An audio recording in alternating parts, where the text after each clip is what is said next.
प्रिय विद्यार्थियों, आज हम 10वीं कक्षा के पाठ नेताजी का चश्मा तथा इसके लेखक स्वयं प्रकाश जी के विषय में जानकारी देंगे। तो आरंभ करते हैं स्वयं प्रकाश जी के विषय में।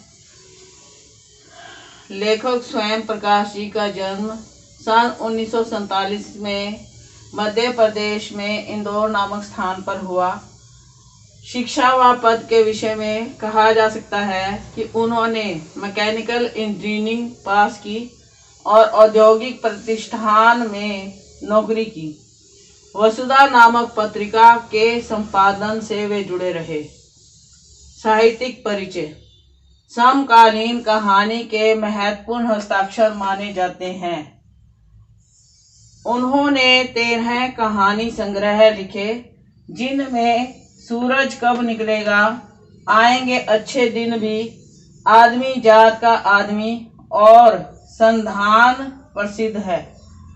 उन्हें कौन कौन से पुरस्कार मिले? तो हम कह सकते हैं कि उन्हें वन माली पुरस्कार मिला और राजस्थान साहित्य अकादमी पुरस्कार से भी अलंकृत किया गया। साहित्यिक विशेषताएं।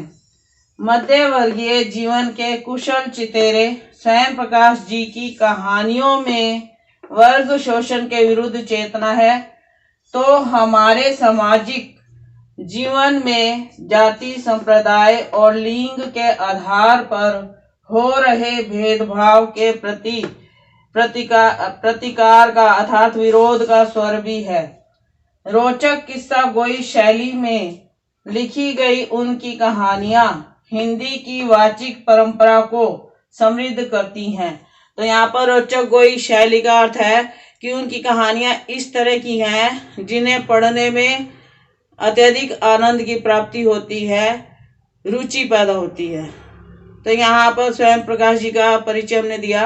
अब हम नेताजी का चश्मा पाठ का परिचय देते हैं, जिसमें लेखक स्वयं प्रकाश जी ने कहा है कि किसी देश का निर्माण केवल कुछ देश निवासियों की सहायता से नहीं होता।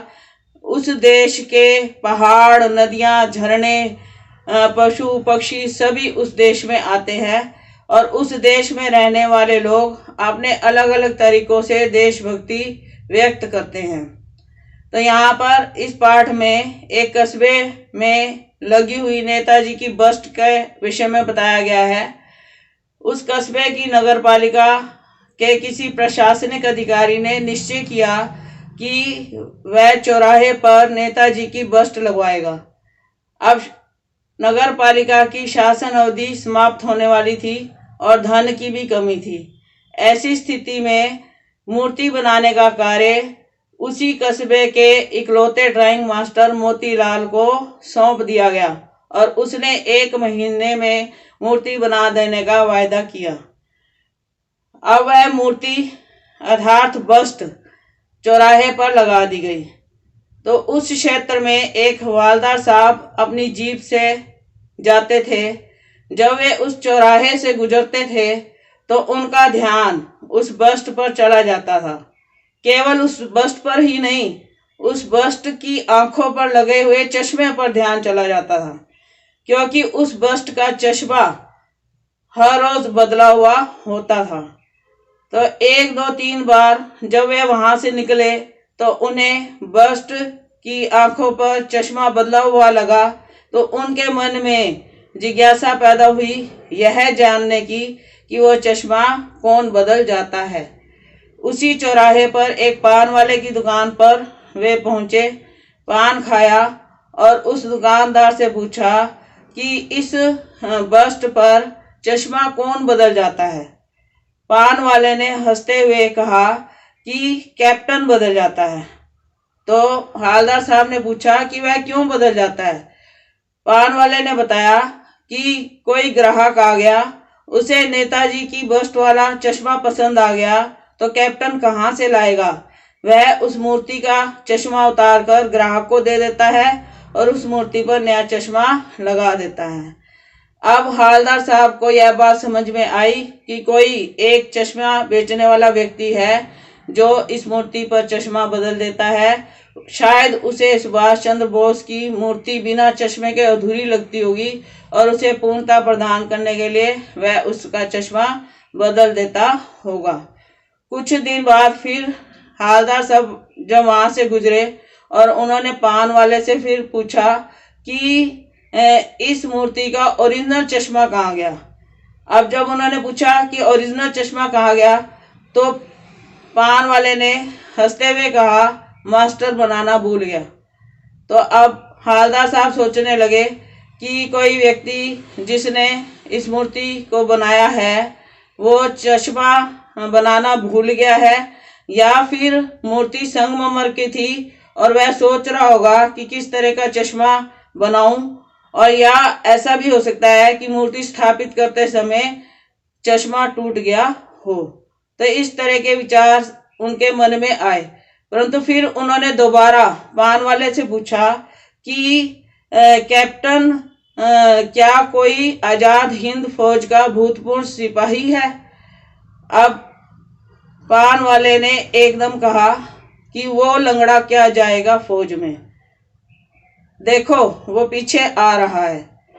तो हालदार साहब ने मुड़कर देखा कि एक दुबला पतला मरियल सा व्यक्ति हाथ में संदूकची लिए हुए आ रहा है। तो वे समझ गए कि गरीब व्यक्ति है जो इस मूर्ति पर चश्मा लगा देता है। अब उन्हें दिमाग में यह बात आ गई कि यह व्यक्ति ही चश्मा लगाता है।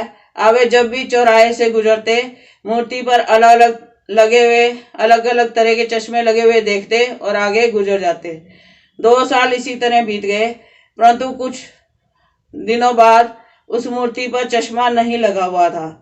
तो वे पान वाले के पास फिर पहुंचे और उन्होंने पान वाले से पूछा, क्या बात है भाई, आप मूर्ति पर चश्मा नहीं लगा हुआ। इस समय पान वाला अत्यधिक दुखी हुआ और उसने अपनी धोती का कोना पकड़ा, उसकी आंखों में आंसू आ गए और उसने कहा, कैप्टन मर गया।